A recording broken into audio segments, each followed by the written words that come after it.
Every weekend on Earth started here, in the factory towns of Victorian England. In the early 1800s, there was no weekend. 6 days a week, from first light to last. Sunday was the only day off, and even that wasn't guaranteed. So British workers invented their own day off. They called it St. Monday. If you'd worked hard enough by Saturday night, you simply didn't come in on Monday. Music halls opened Monday afternoons to catch them. Factory owners could not stop it, and productivity was suffering. So in 1842, a group called the Early Closing Association made a deal. Give us Saturday afternoons, and we'll give up St. Monday. Slowly, across the manufacturing towns of England, Saturday afternoons began to free up. Then football arrived. The football craze of the 1890s needed a time to play. Saturday afternoon was right there. The half day wasn't just rest anymore.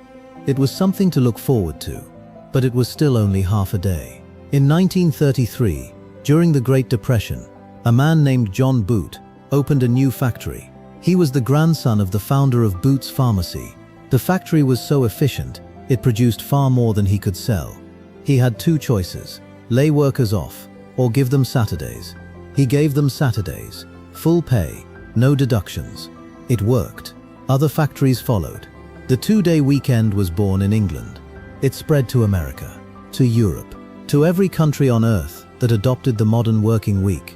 Every lion on a Saturday morning, every Sunday afternoon, every thank God it's Friday. Ordinary British workers fought for it and gave it to the world. This is your history. Your ancestors fought for the right to own their time. You're spending some of yours here. Make it count. Your support pays for the research and the hours it takes to get these right. proudofus.co.uk/support. Be part of us. Be proud of us.